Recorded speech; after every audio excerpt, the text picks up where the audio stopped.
Bigla, lumabas ang marka ng Heavenly Poison Bead sa pagitan ng kanyang mga mata. At nang mangyari iyon, ay bigla na lamang nagpunta si Xiao Che sa loob ng espasyo ng Heavenly Poison Bead, kung saan natagpuan niya ang kanyang sarili na lumulutang. At sa ibaba, ay doon niya naaninag ang misteryosong babae. At maya-maya pa ay agad siyang bumaba. At nang halos nasa harap na niya ito, ay makikita ang babae na nakalutang. Nakapikit pa rin ang babae at sa isip ni Xiao Che ay malamang sinusubukan ng babae na puwersahang ilabas mula sa kanyang katawan ng lason. Sinubukan analisahin ito ni Xiao Che at sa isip niya ay nasa kanyang katawan na mismo ang Heavenly Poison Bead. At kung wala ang tulong nito ay paano nagagawa ito na matagalan ng babae? Sa isip ni Xiao Che ay ipinalagay na niya na lang sa kanyang sarili na dahil siguro sinipsip nito ang kanyang dugo.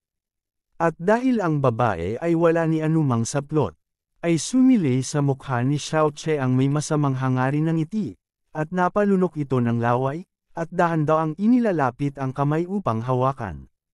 Dahil ayon sa kanya, ay hindi nito maaaring hayaan ang babae na manatili ito sa loob niya ng libre.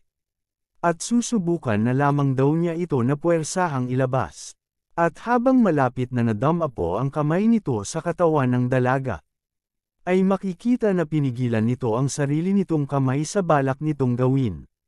Habang hawak pa nito ang sarili nitong braso, ay sinasaway nito ang sarili dahil hindi niya iyon maaaring gawin dahil ang babae ay isa pa ring bata. At paano ba daw na naisip niya na gumawa ng ganon kasamang bagay? Maghihintay na lamang muna daw siya ng 2 pang taon. At nang makalabas na siya mula sa loob ng espasyo ng Heavenly Poison Bead, ay nakahinga siya ng maluwag. Ikinakatwiran niya na nais niyang malaman ang pagkakakilanlan ng babae kaya tinang kanya itong hawakan. Nanlaki naman ang mga mata ni Xiao Che nang biglang isang pamilyar na tinig ang kanyang narinig. At ito ay nagtatanong kay Xiao Che kung sino ba daw ang nais nitong hawakan. Lumingon si Xiao Che upang makita ang nagmamay-ari ng boses at nang makumpirma nito na ang boses na iyon ay galing kay Leng Shi, ay nauutal na sinabi nito na, wala akong hinawakan na sino man. Binigyan lamang siya ng mapanuring tingin ni Leng Shi, habang ang ating bida naman ay pinagpapawisan na sa kaba. At dahil doon ay bahagya na natahimik ang dalawa. Maya-maya pa ay binasag ni Xiao Leng Shi ang katahimikan. At nagsimulang magtanong kung bakit ito narito pa sa labas sa kalagitnaan ng gabi. Lumingon si Xiao Che at sumagot. At dahilan ito na hindi siya makatulog kung kaya lumabas siya upang panoorin ang mga bituin. Sa isip ni Xiao Che na, hindi niya sasabihin na pinagsarhan siya ng pinto ng kanyang asawa dahil magiging nakakahiya ito. Pinagsabihan naman siya ni Xiao Leng Shi na masyadong delikado sa lugar dahil pag nagkataon na may intruder ay magiging mapanganib para kay Xiao Che. Tumawa ito ng nakakaloko, at sinabi niya na, hindi niya alam kung bakit hindi siya makatulog at pabiro niyang tinanong kung iniisip ba daw siya ng kanyang auntie sa buong magdamag. Bigla naman na nataranta si Leng Shi, na halos hindi malaman kung ano ang sasabihin. Kaya, sa nag-aalangan na sagot ay sinabi niya na nagpunta lamang siya doon para panoorin din ang mga bituin. Pero, sa isipan ni Leng Shi kaya hindi ito makatulog ay nanghihinayang siya na ikinasal na si Xiao Che. Dahil sa ginawang alibay ni Leng Shi ay dahan-dahan tumayo si Xiao Che. At nang tuluyan na siya ay makatayo ay hinawakan nito ang kamay ni Leng Shi. At eminungkahi dito na sabay na lamang nila panoorin ang mga bituin. Maya-maya pa ay ganun na nga ang ginawa ng dalawa kung saan. Umupo sila sa ilalim ng puno na nakatingin sa magkaibang direksyon. Sa hindi katagalan, ay sinabi ni Xiao Che na, medyo matagal na rin ang huli tayong mag-hangout gaya ngayon. Ang umupo sa ilalim ng liwanag ng buwan at tumitig sa mga bituin. Sumang-ayon naman dito si Leng Shi at ipinaalala nito kay Xiao Che kung natatandaan daw ba nito nung may isang winter na sabay silang lumabas upang panuurin ang langit nung gabing iyon. At nakatulog sila ng napakahaba. At walang makakapagsabi noon na magkakaroon ng snow sa gabing iyon. Na naging dahilan para maging parang mga snowmen sila nung sumapit ang umaga. Na siyang ikinatakot ng iyong grandpa. Sabay na tumawa ang dalawa. Dahil naalala nila na buong araw silang inilagay malapit sa apoy para lang makarecover at pinainom din sila ng maraming nilagang luya na ito'y sobrang pait. Pagkatapos ay naging seryoso si Xiao Che. Na nagkatitigan ang dalawa, na tila may iisang hangarin at iisang layunin. Naputol ang eksena nang ilagay ni Leng Shi ang kamay nito sa labi ni Xiao Che at nagwika ito na. Xiao Che, malalaki na tayo at hindi na natin maaaring gawin yung mga ginagawa natin noon. At isa pa ay kasal ka na. Naging malungkot naman ang ekspresyon ni Xiao Che dahil sa isip niya ay kasal lang naman ito kay Qingyu sa pangalan. Kaya tinanong ni Xiao Che kay Leng Shi kung, paano kung gusto niya itong halikan? Pabiro na sumagot naman si Leng Shi na, syempre kailangan mo akong pakasalan. Masayang sinabi naman ni Xiao Che na, kung hindi niya lamang daw ito auntie ay tiyak na pakakasalan niya ito. Na dahilan upang pumula ang mukha ni Leng Shi. Kaya lumingon-lingon si Leng Shi sa paligid. Na ipinagtaka naman ni Xiao Che kaya tinanong nito si Leng Shi kung ano ba daw ang hinahanap nito. Natatarantang sinaway siya ni Leng Shi dahil hindi magiging maganda kung may makarinig sa kanya at lalo na kung marinig ito ni Qingyu. Hindi naman nagpaawat dito si Xiao Che.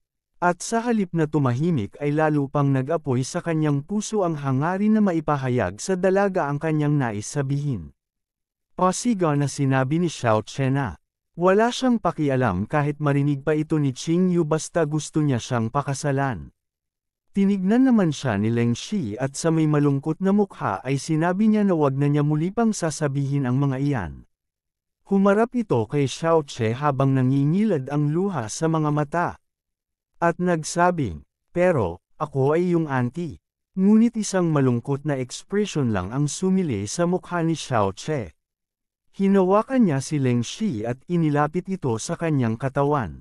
Habang sinabi ni Leng Shi na, ang malaman ko na ako'y mahal mo ay sapat na para sa akin. At habang kasalukuyan sila na nasa ilalim ng malaking puno at nag-uusap ay hindi nila namamalayan na naroon pala sa di kalayuan si Qingyu at narinig ang kanilang mga tinuran. Ngumiti ito habang pagkatapos ay umalis. Habang ang dalawa ay kapwa na nga na nakatulog. At maya-maya pa ay bumalik si Qingyu na may dalang pulang kumot. At lumipas ang gabi at sumapit na ang umaga. Na nagising na ang ating bida. Nagunat ito at humikab. Habang nakahiga si Leng Shi at nakaunan sa kanyang mga hita. Nagtaka si Xiao Che sa kanyang isip nang makita niya na may nakakumot na pulang carpet sa katawan ni Leng Shi. Napamura si Xiao Che dahil tila nakilala niya na ang carpet na iyon ay nagmula sa kanilang kwarto ni Qingyu. Sa isip ni Xiao Che, nagawa niyang matulog kasama ang ibang babae sa araw mismo ng kanyang kasal at bukod pa dun ay ang kanyang pinakasalan pa mismo ang nagdala ng kumot para sa amin ni Leng Shi. Hindi daw ito maganda sa ad ni Xiao Che. At lumipat ang tagpo sa Xiao Clan. May isang lalaki ang tumatakbo habang itinaas nito ang kanyang kamay na may hawak na papel. At malakas ang tinig nito na tinatawag ang patriarka dahil meron umanong masamang balita. Tinanong ng patriarka kung ano ba daw ang nangyari dahil masyado pa itong maaga. Iniabot ng lalaki ang scroll at ito daw ay patungkol sa Xiao sect. At nang malaman nito na patungkol ito sa Xiao sect ay bigla itong nagulantang at inutusan niya ang mga tao dun at pinagmamadali sila na ipatawag ang lahat ng elders at dalhin ang mga ito sa meeting hall. Samantala, ang ating bida naman ay pasekretong tumungo sa kanilang silid. Hindi ito agad na pumasok dahil pinakiramdaman niya muna ang loob nito. Ngunit biglang bumukas na lamang ang pinto. Pagpasok nito ng silid ay napayuko ito dahil nasa harapan nito agad si Qingyu. Tinanong siya ni Qingyu kung bakit ito nakatambay sa pinto. Dahil ba daw hindi ito nakatulog ng maayos kagabi kaya para bang ayaw na nitong bumalik. Humingi naman nga paumanhin dito si Xiao Che at sinabi niya na hindi lamang daw siya naging comfortable noon habang bit-bit nito sa kanyang kamay ang pulang kumot. Sa isip ni Xiao Che, sira ulo ang babaeng ito dahil siya naman ang dahilan kung bakit hindi siya nakatulog ng maayos. Ngunit bago pa man mapansin ni Qing Yu ang dala nitong kumot ay umisip siya ng paraan upang maibalik niya ito nang hindi na mamalayan ni Qing Yu. Kaya nilito niya si Qing Yu sa pamamagitan ng pagturo nito sa ibang direksyon. At itinapon sa sopa ang kumot na bit-bit niya. At pagkatapos ay lumapit ito kay Qing Yu at hinawakan nito ang kamay niya at tinawag ang pangalan nito. Na ikinagulat naman ni Qing Yu habang nakatingin sa pagkakahawak nito sa kanya. Sabay na naalarma ang dalawa nang bigla nila na maramdaman na may paparating. Kaya napagpayahan ni Xiao Che na hawakan ang kamay ni Qing Yu upang magpanggap. Na ikinabigla naman ni Qing Yu kaya nagsalita siya ng, "Xiao Che, ikaw," upang sana ay sawayin. Ngunit natigilan siya ng makarinig ng tinig, kaya kapwa sila napalingon sa pinanggalingan ng boses. Na tinatanong siya kung bakit Xiao Che Peren ang tawag nito sa kanyang asawa. Kaya inutusan siya ng boses na iyon na tawagin niya itong hubby. Nakilala naman agad ito ni Xiao Che kaya tinawag niya itong grandpa.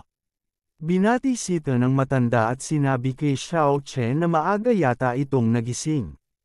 Kaya, nagbigay ng pagbati dito si Xiao ng magandang umaga. Gayon din kay Qing Yu. At maging si Qing Yu ay bumati rin ng magandang umaga sa kanyang grandpa. Ngumiti sa kanila ang matanda at sinabi na ngayon, "Maari na akong magpahinga ng payapa dahil nakita ko na pareho na kayong masaya." Tumawa lang naman dito si Xiao Che. Habang bahagya siyang tinignan ni Qing Yu at napasabi ito sa kanyang isip na may dahilan kaya ginagawa ng bastardong ito ang mga bagay na ito. Nagmamadaling lumapit naman sa kanya ang isang lalaki at sinabihan ng fifth elder na. Inutusan siya ng patriarka na ipatawag lahat ng elder upang magtipon sa meeting hall. Ngumiti ang matanda na humarap kila Xiao Che at nagpaalam at nagsabing, "Mukhang may hindi inaasahan na darating kaya sige. Aalis na muna ako." Kaya nakangiti na nagpaalam na rin dito si Xiao Che.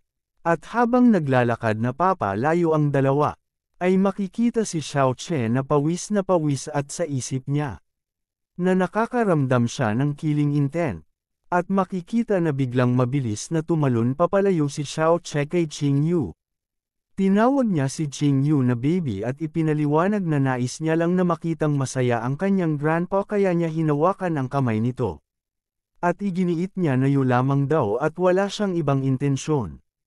Pinagbantaan naman siya ni Qing Yu at sinabi na, "Subukan mo na hawakan ako ulit at makakatikim ka talaga." Umalma naman dito si Xiao Che at sinabi na, "Hinawakan ko lang naman ang kamay mo. Kaya, hindi na dapat napalakihin pa ang mga bagay. Isa pa ay kasal naman na. Sila kaya isa iyong norma na gawin kahit pa sa ibang party niya pa ito hawakan." Tumalikod si Qing Yu at nagtanong kay Xiao Che kung nais din ba siya nitong hawakan maging sa kanyang misla na bahagi. Dagdag pa ni Qing Yu na, "Kung sa bagay paano nga ba naman sila magkakaroon ng feeling sa isa't isa kung wala ang physical contact?" Bigla naman na nataranta dito si Xiao Che dahil naramdamdaman niya na biglang lumamig ang paligid kaya sinubukan niya itong pakalmayan. Naglabas ng matinding aura si Qing Yu. At sa sobrang lakas nito ay napa-atras sa malayo ang ating bida. Pagkatapos ay pinandilatan ni Qing Yu ng mata si Xiao Che at sa takot ni Xiao Che ay pilit niya itong inaawat. Na nagbibiro lamang daw siya, at sinabi niya na hindi na siya manggangahas na hawakan siya. Lumipat ang tagpo sa patriarka. Hawak ang scroll. Nakatayo siya sa gitna at nagsalita. Ipinaliwanag niya ang mga dapat gawin. At dapat daw ay alam na nila kung ano ang dapat sabihin sa mga kabataan. Tumawa ng malakas ang first elder at ikinoim ang kamao at mayabang na sinabi na, "Walang problema," at sisiguraduhin niya daw na makukuha nila ang bibirang oportunidad. May nakakalokong mukha naman na sinabi ng isang elder na, "Pero meron tayong isang inapo na walang silbi. Habang binato ng tingin ang Fifth Elder na lolo ni Xiao Che at nagwika pa ito na mukhang hindi mapapasama sa makakakuha ng great opportunity si Xiao Che na ang mukha ng Fifth Elder ay madilim na malamang ay hindi nito nagustuhan ang tinuran ng matandang mangmang. Sa labas naman ay makikita ang isang lalaki na walang damit pang itaas. Ito ay puspusan, na nagsesenay, habang sumusuntok ay sumisigaw ito. Na sinutok nito ang isang puno, na mapapansin lakas at puwersang taglay nito. At dahil doon ay nagkaroon ng bahagyang butas ang puno. At sa di kalayuan ay makikita si Xiao Che na hindi makapagsalita. Na pinunasan ng lalaki ang kanyang pawis at masaya nitong sinabi na. Masarap din sa pakiramdam ang mag-ensayo paminsan-minsan. At nakita rin ni Xiao Che ang iba na abala sa pagsisenay. Sinabi niya sa sarili na ang mga taong ito ay mga tamad kaya nagtataka siya kung bakit nagtitraining ang mga ito. Naagaw naman ang pansin ni Xiao Che nang makarinig ito nang nagdarasal. Tinignan ito ni Xiao Che at pinagpawisan sa mga narinig. Halos mandiri ang ating bida dahil puro kalibugan lang pala ang alam sanayin ng takmal na ito. Na muli niyang ibinaling ang tingin sa mga tunay na nagsasanay. At sa isip niya ay talagang nagtataka siya kung ano ba ang nangyayari sa mga ito. At bakit nagsisikilos ang mga ito ng kakaiba. Bigla naman na sumulpot sa likod ni Xiao Che ang kanyang lolo at napalingon naman dito ang ating bida kaya tinawag niya ito. Na may napansin siyang mali dito kaya. Tinanong niya ito kung bakit ito malungkot. Sumagot naman dito ang matanda at sinabi. Na may darating na malaking kaganapan sa Xiao Sect. Ipinaliwanag ng matanda na merong balita na merong pupunta na taga Xiao Sect sa kanilang Xiao Clan. Nagtaka naman dito si Xiao Che at tinanong kung magiging ayos lang daw ba iyon. Dahil ayon kay Xiao Che, ang relasyon ng Xiao Sect at Xiao Clan ay malayo kaya walang sino man doon ang may pakialam sa kanila. Kung kaya nagtataka siya kung bakit sila magpapadala ng alagad nila sa Xiao Clan. Ipinaliwanag sa kanya ng kanyang grandpa na walang alam si Xiao Che na ang founder ng Xiao Sect na si Xiao Beili ay anak ng Xiao Sect Disciplinary Hall Elder na anak ni Xiao Zeng ngunit Naples AS ito sa sekta. Dagdag pa ng matanda na isang malungkot na istorya daw dahil nang mamatay na si Xiao Zeng ay naalala nito na meron siyang anak. At ang kanyang layunin ay mabigyan ng pagkakataon ng sinumang kabilang sa Xiao Clan na makapasok sa Xiao Sect. Isang malalim buntong hininga ang pinakawalan ng matanda at sinabi, Siyempre, ang may pinakamalaking potential lang ang magagawang makapasok sa sekta, pero sa kasamaang palad, ay wala tayong magagawa doon. Ayon naman kay Xiao Che, kaya pala halos ang lahat ay abala sa pag-insayo at nagtitraining ng husto. Ang lahat pala ay nais sumali sa Xiao Sect. Nagsalita naman dito ang matanda at pinalubag ang kalooban ni Xiao Che na wag itong malungkot kung hindi siya mabigyan ng pagkakataon para doon. Ngumiti naman si Xiao Che at sumagot na, hindi niya iyon ikakalungkot. Dahil ang inaalala niya daw ay panigurado na hindi pa sila nag-aalmusal. At inaya niya ang kanyang grandpa upang mag-almusal at sinabi niya na meron din siyang inihanda kay Leng Shi at kay Qing Yu. At sumang-ayon naman dito ang matanda. Habang naglalakad palayo ang maglolo, ay nakita naman sila ni Xiao Yan. Ngumiti ito ng masama na tila hindi maganda ang binabalak. Nagmadali ito na lumakad upang maisagawa ang iniisip niya. Pagdating sa harap ng pinto, ay agad ito na pumasok. Dito ay makikita si Xiao Yulong na nakaupo. Agad ito na nagulat kay Yulong na si Xiao Che ay nakaalis na. Abuti nga pa ang ngiti nito na sinabing, tila sila ay magtatanggo sa labas. Na ito na daw ang kanilang pagkakataon. Dahil panigurado daw na mag-isa lang ngayon si Qing Yu. Kung kaya, bakit daw hindi niya ito ngayon pormahan? Si Yulong, na narinig ang mga mungkahi ni Xiao Yang, ay ngumiti na piling pogi. At sinabi nito na, alam na dis. At lumipat ang tagpo sa isang maaliwalas na tanawin. Na makikita si Qing Yu na nakatayo at nakapikit, na dinadama ang banayad na ihip ng hangin kasabay ng mga dahon na nalalaglag. At napadilat ito nang may marinig na nagsasabing, karapat-dapat ka talaga na matawag na pinakamagandang babae sa buong Floating Cloud City. Dahil totoo na napakaganda mo kahit pa ikaw ay nasa pagninilay-nilay. Makikita si Yulong na ay pakindat-epek pa habang binati si Ching Yu. Nagsalita ito at sinabing, Miss Zia, paano kung? At hindi nanuya natapos ang sasabihin ng sumabat si Ching Yu at sinabing, kung hinahanap mo si Xiao Che ay wala siya ngayon dito. Yumoko ito at sinabi na bumalik na lang. Na makikitang hindi ito nagustuhan ni Yulong. Lumabas ang ugat nito sa noo habang may plastik na ngiti. Sinabi niya, ang malas ko naman. Pero ayos lang dahil sulit naman ang pagod ko nang makita ko ang kagandahan mo. Pinatigil naman siya ni Ching Yu sa pagsasalita ng mga kahangalan. At sinabing umalis na ito dahil siya ay kasalukuyang nagko-cultivate.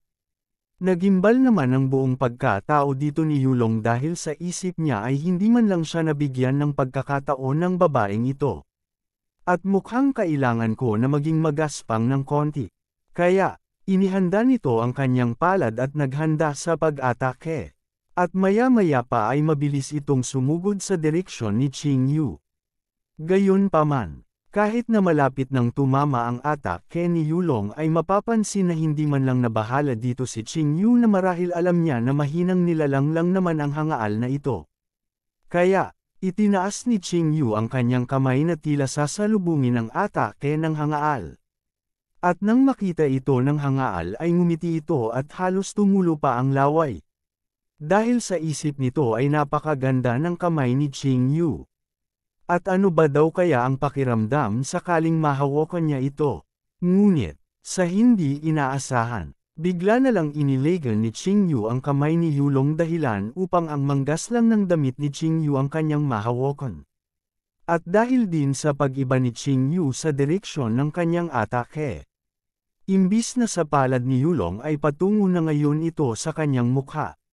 Na ito ay ikinagulat ni Yulong at ikinalaki ng kanyang mata. At sa isip niya ay sobrang bilis nito. At iyon na nga, isang malakas na sampal ang tumama sa mukha ng hangaal. Sa lakas ng sampal ay halos mayupi ang pagmumuka nito at tumalsik din ang dugo ng loko.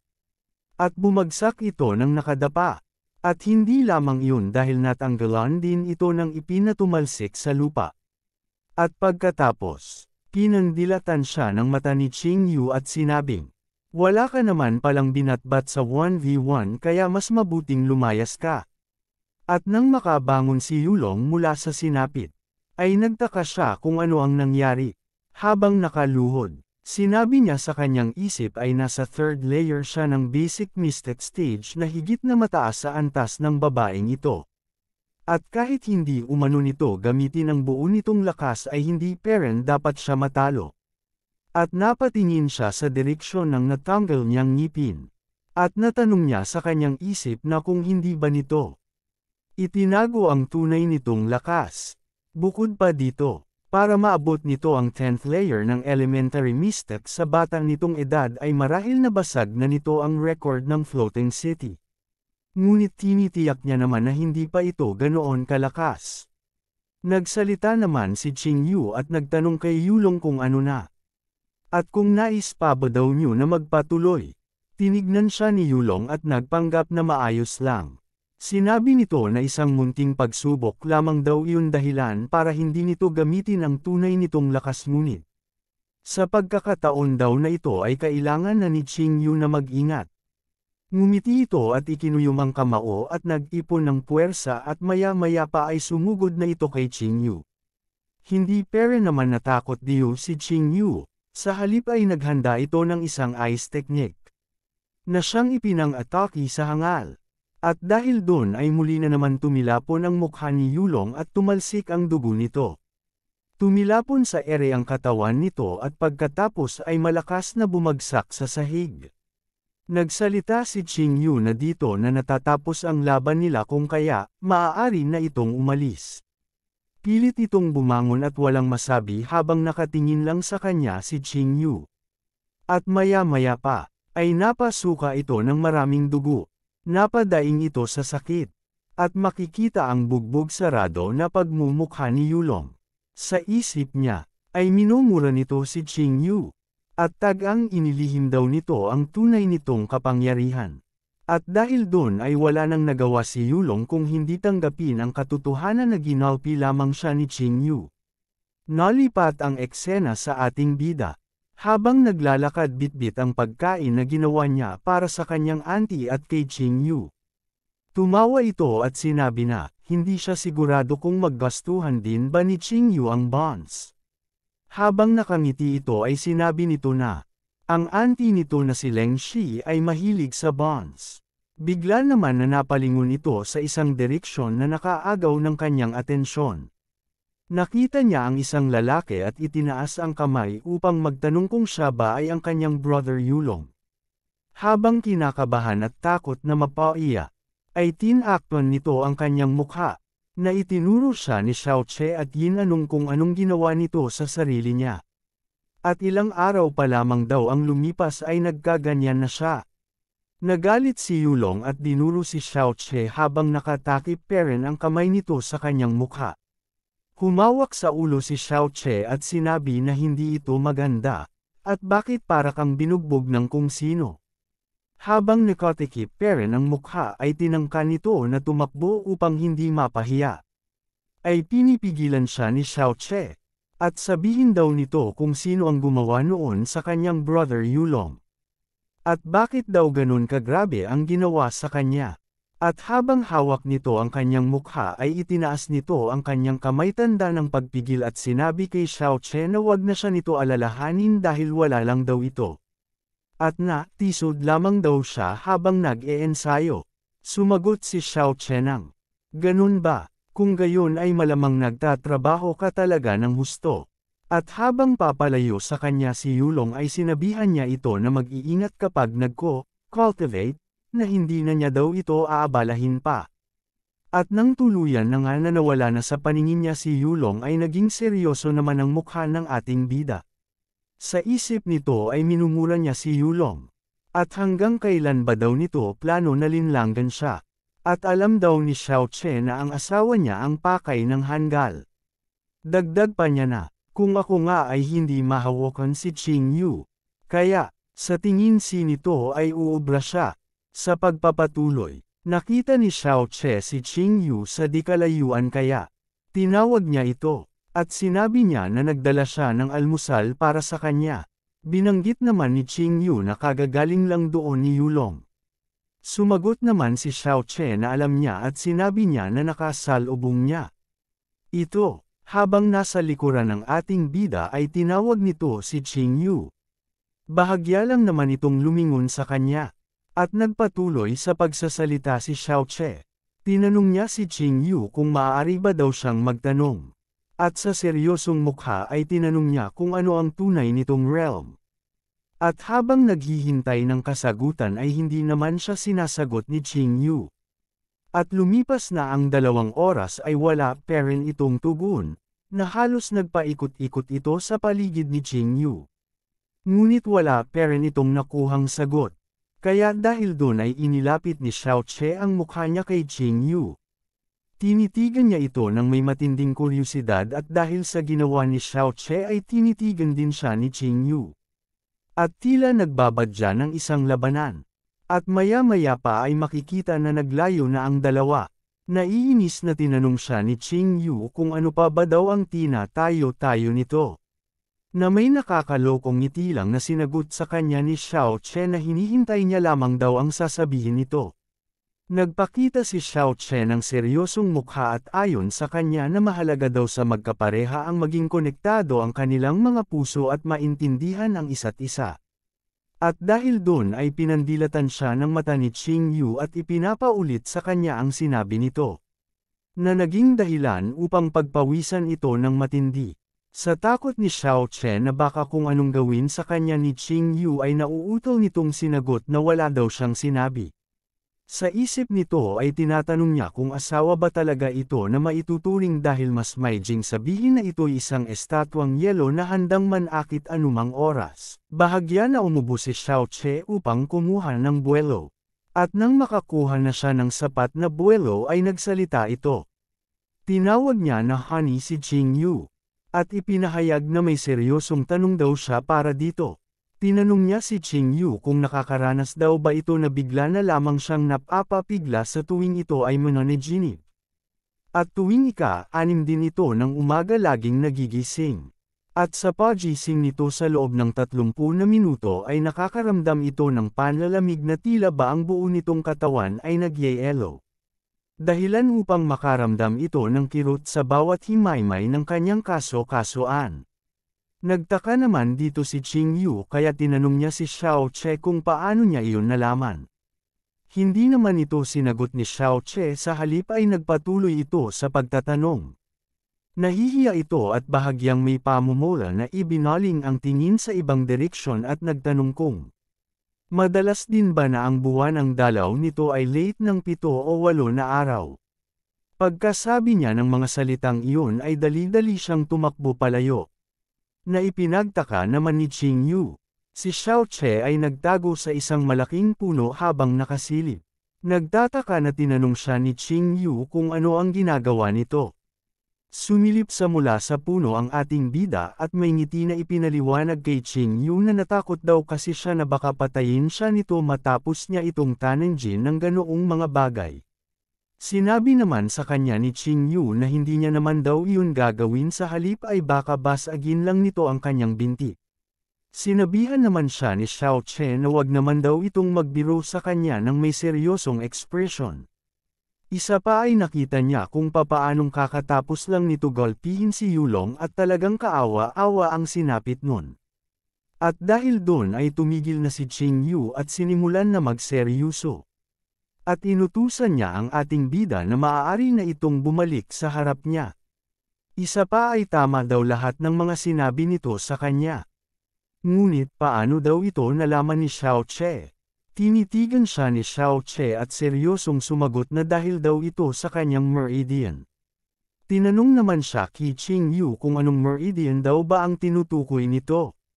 Tumawa naman ito at itinuro ang sarili at mayabang na sinabi na siya ay isang godly physician. Laking pagtataka naman dito ni Qingyu. At sinabi niya kay Xiao Che na wala naman daw siyang naaalala na sinubukan nitong suriin ang kanyang meridian. Sinabi naman ni Xiao Che na nagkakamali daw si Qingyu dahil nagawa na niya daw ito. At kung naaalala ba daw nito nung sandaling dumating ang kanyang grandpa at hinawakan ni Xiao Che ang kamay niya. Nagulat naman dito si Qingyu. Kaya tinanong niya ito kung yun ba ang dahilan kaya niya ginawa iyon. Tumawa ng bahagya si Xiao Che at sinabi na mas mabuti kung wag na daw nito masyadong alamin ang detalye dahil sa isip ni Xiao Che ay hindi niya sinasadya na masabi ang mga bagay na iyon. Pagkatapos ng mga sinabi ni Xiao Che ay naghanda si Qingyu upang tumalikod na. At sinabi na, dahil gusto mo pala ang pagsuri ng meridian ng ibang tao ay bakit hindi na lang daw ni Xiao Che hanapin ang kanyang auntie. At nang akma ng aalis si Qingyu ay pinipigilan siya ni Xiao Che. Sinabi niya na hindi siya nagbibiro, na ito ay talagang mayroong sakit.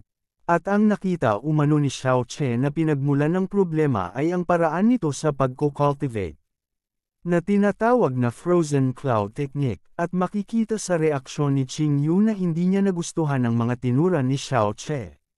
Sinigawan niya ito at sinabi niya na tama na.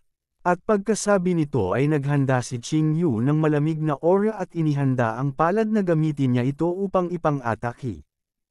Itinutok ni Qingyu ang kamay sa leeg ni Xiao Che na animoy tatagpasin ito. Binalaan niya ito na tumigil dahil kung magsasalita pa ito tungkol sa mga bagay na kanyang tinuran kanina ay hindi na magiging madali ang lahat. Hindi naman nasindak ang ating bida, sa halip ay tinanong niya pa ito kung talaga ba. E paano kung magsalita ulit siya? Na lalo lang na ikinainis ni Qingyu. Ngumiti si Xiao Che ng may maamong ekspresyon. At ipinaliwanag niya kay Qingyu na handa naman daw siya na tanggapin ang atake nito.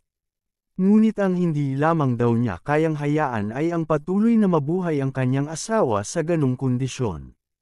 Lalo na at alam daw ni Xiao Che na kinakayan nitong mabuhay gamit ang ikatlong bahagi ng kanyang lifespan. Nagulat sa pagkabigla na tila naantig naman si Qing Yu sa mga sinabi ni Xiao Che. Ipinaliwanag ni Xiao Che na, sa normal na aspeto, mentras nagtataglay ka ng maraming mystic power ay mas mapapahaba mo ang iyong buhay. Ngunit nang sinuri ko ang iyong meridian, ay nakita ko na ang mga tao sa Icy Cloud Palace ay eksakto nakabaliktaran nito. At ang mga ito ay kaya lang mabuhay ng mas maigsi kaysa sa normal na tao dahil kailangan nilang gamitin ang ikatlong bahagi ng kanilang lifespan. At dahil yun sa teknik na Frozen Cloud, ngumiti ito at sarkastikong tinanong si Qing Yu hindi ba daw siya nagkakamali.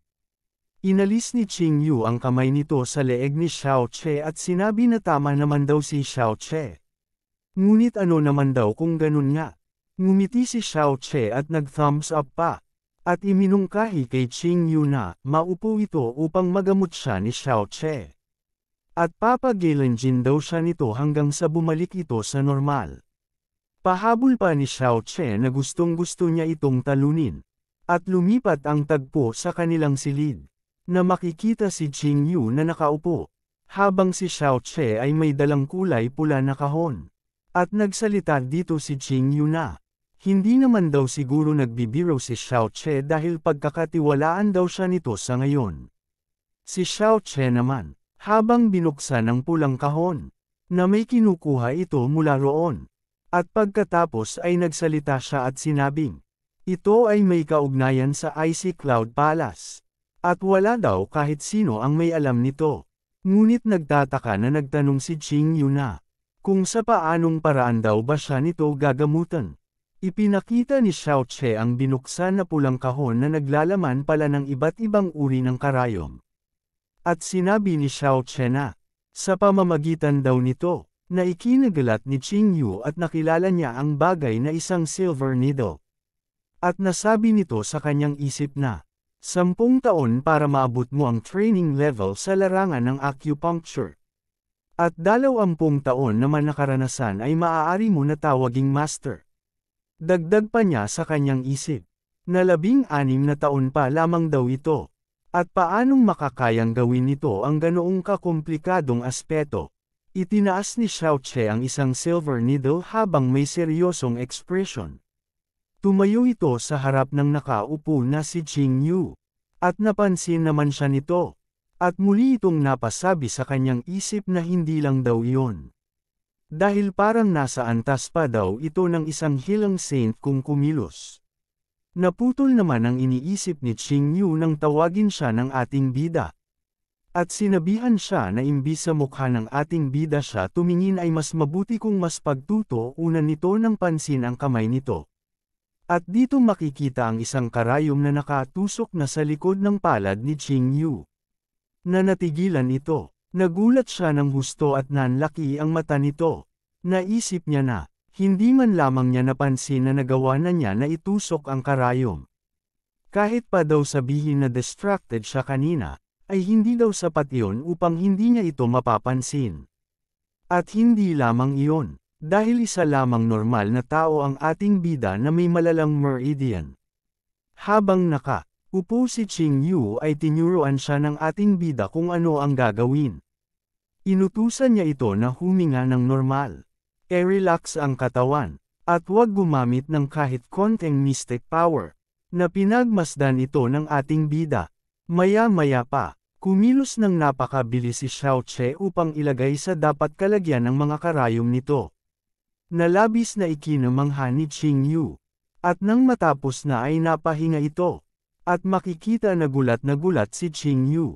Nanlaki ang mata at pinagpawisan ito nang makita ang mga karayom na nakatusok sa mga kamay nito.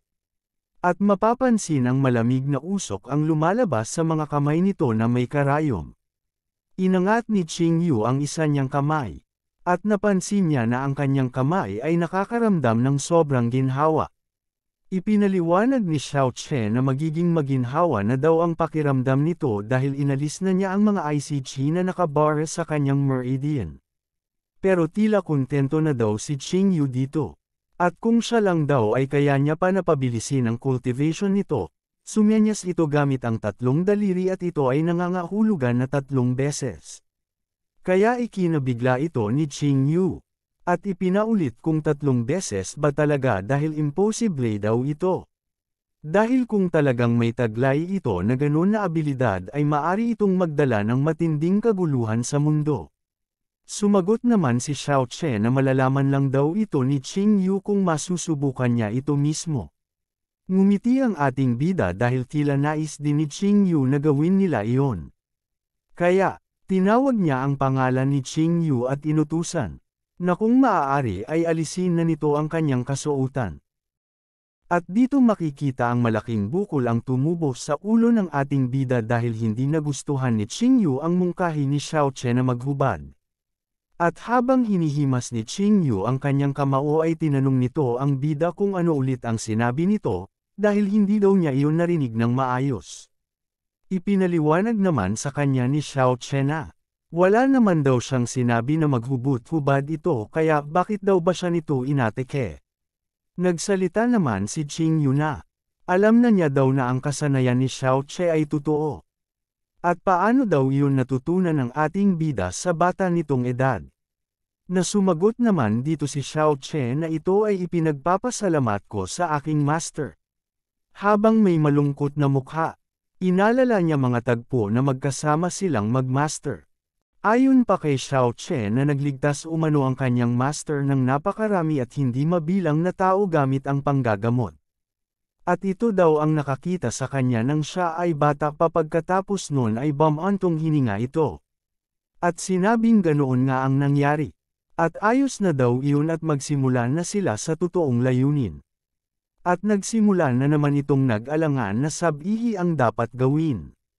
Kaya ipinaliwanag ni Xiao Che na ang tinutukoy nito na mainam na paraan na gagawin niya na sinabi niya kanina ay sa pamamagitan lamang ng pag-alis ng damit nito upang iharap sa ang kanyang likod.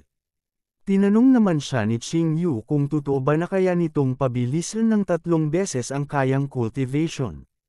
Bahagyang nanahimik si Qing Yu para abangan ang sasabihin ni Xiao Che. At hindi nagtagal ay sumagot si Xiao Che ng oo. At magagawa niya daw ito.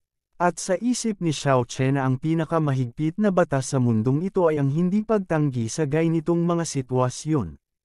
At hindi rin nagtagal ay sumang-ayon na nga si Qing Yu at iniharap ang kanyang likod kay Xiao Che at sinabing, nais ko rin na makita ang sinasabi mong hilang teknik. Kaya, sinimulan ni Xiao Che na pamwesto sa likuran ni Qing Yu upang magsimula. Ngunit lumipas na ang 2 oras ay tila wala naman na nangyayari. At dahil ito sa hanggang ngayon ay hindi peren inaalis ni Qing Yu ang kanyang damit. Kaya nagsalita na si Qing Yu at namumula ang mukha na nagtanong kung kailangan ba talaga na gawin niya iyon. At dahil doon ay itinuro ni Xiao Che si Qing Yu at sinagot ito ng isang malaking oo. Lalo naman na namola ang mukha ni Qing Yu nang tatangkain na nitong alisin ang kanyang kasuotan. At dito ay wala nang nagawa si Qing Yu kundi tuluyang alisin ang kanyang pag-itaas. At dahil sa si Qing Yu ay nahihiya, ay inutusan niya si Xiao Che na mag-umpisa na ito. Bilasan na rin daw nito at huwag mga has na mag-isip ng kalaswan kung ayaw niyang tumilapon sa labas di hindi na muling makapasok pa sa silid nila. Sa isip naman ni Xiao Che ay sobrang lala daw, babae na ito dahil hindi pa daw siya nakakita ng mag-asawa na ayaw makita ang katawan ng asawa niya. Ngunit sumagi naman sa isip kay Xiao Che na napakaputi at napakakinis ang likod ni Qing Yu. Ano daw ba kaya ang mararamdaman ni Xiao Che kung dumampi na ang kamay niya dito? Ngunit sinaway niya ang kanyang sarili sa pag-iisip ng mga ganang bagay dahil ang mas dapat niyang pagtuunan ng pansin ay ang paggamot kay Qing Yu. At nang matapos na sita sa kanyang mga iniisip ay idinilat na nito ang kanyang mga mata kasabay nito ay ang pagkuha nito ng karayom sa lalagyan na nilagyan niya ito ng sariling aura. Pagkatapos ay sinimulan nito itong itusok sa likod ni Qing Yu, kung saan makikita ang mabilis na pagkilos ng kamay ng ating bida. Na maraming ulit na dumampot at nagtusok ito ng karayom sa likod ni Qing Yu. At makikita si Qingyu na namumula ang mukha habang nakapikit ang mga mata. Dahil sa isip niya, na ang tanging nararamdaman niya lamang daw ay ang mga karayom na tumutusok sa likod niya. At kahit pa daw na si Xiao Che ay may pagkamanyakol magsalita ay hindi naman ito mapagsamantala. Dahil ni hindi man lang siya nito hinawakan habang nakalantad ang kanyang katawan, na nagpapatunay na isa rin itong Majinu. At habang nakatutok ang focus ni Xiao Che sa paggamot ay marami naman ang tumatakbo sa isip ni Qing kagaya na lang ng pagiging manyakol ng ating bida na nais na makaisa sa kanya. Pumasok din sa isip nito ang pagiging isang dakilang manggagamot na walang ibang mahalaga kundi ang makapagligtas ng buhay. At sumagi din sa isip ni Qingyu na baka nagpapanggap lamang daw ang ating bida na isang manyakol upang makapagbalat kayo at ang totoo ay ayaw lamang nitong makakuha ng sobrang atensyon. Ngunit makikita si likod nito ang ating bida na pawis na pawis. Ngunit sandali na huminto si Xiao Che dahil ang susunod na hakbang ay kailangan niyang gumamit ng mystic power upang makapagpatuloy. Ngunit dahil sa kailangan ituloy ay itinuloy na niya ito. Agad naman na naramdaman ito ni Qingyu kaya nanlaki na lang ang kanyang mga mata. Nasambit nito ang salitang mystic power at binanggit ang pangalan ni Xiao Che. Dahil dun, si Xiao Che na pawis ay sumigaw kay Qingyu na huwag itong gagalaw. Nanggatuwiran naman dito si Qingyu. At sinabing, pero, wala ka ng sapat na mystic power para magpatuloy. Saad pa ni Qingyu na kapag tinuloy pa ito ni Xiao Che ay maaari siyang mapahamak. Sa kabila ng mga sinabi ni Qingyu ay hindi naman nakinig dito si Xiao Che sa halip ay patuloy ito na naglagay ng mystic power sa mga karayom at sinabi niya kay Qingyu na ayos lamang daw ito at kayang-kaya pa naman daw niyang tiaisin. At makikita din na lumabas sa palad ni Xiao Che ang marka ng Heavenly Poison Bead na nagliwanag ng kulay ginto. Sa isip ni Xiao Che, ay mali daw ang akala ni Qingyu na ang gamit niya ay mystic power dahil ito daw ay ang tinatawag na cleansing power na nagmumula sa Heavenly Poison Bead. At makikita ang likod ni Qingyu habang sa isip nito ay natukoy niya ang bilang ng karayom na naitusok sa kanya. At ito ay 30 na. At si Xiao Che naman ay napamura dahil gaano pa daw kaya karaming enerhiya ang magagamit pa niya. Si Xiao Che ay pawis na pawis habang sinsabi sa isip na, kahit nagpapanggap lamang daw siya na maayos ay kailangan niya daw itong matapos. Napalingon naman bigla si Qingyu dahil napansin nito na tila bumagol sa pagkilos ang ating bida, at makikita ang ating bida na baka sa mukha ang pagkapagod. At sinabi sa kanyang isip na meron na lamang 24 na natitira at kailangan na daw niya itong tapusin. At lumipas pa ang 2 oras. At napahinga ng maluwag ang ating bida. Napahiga ito sa sahig at napasabing, "Kita mo na." Sabi ko naman oo na kaya ko.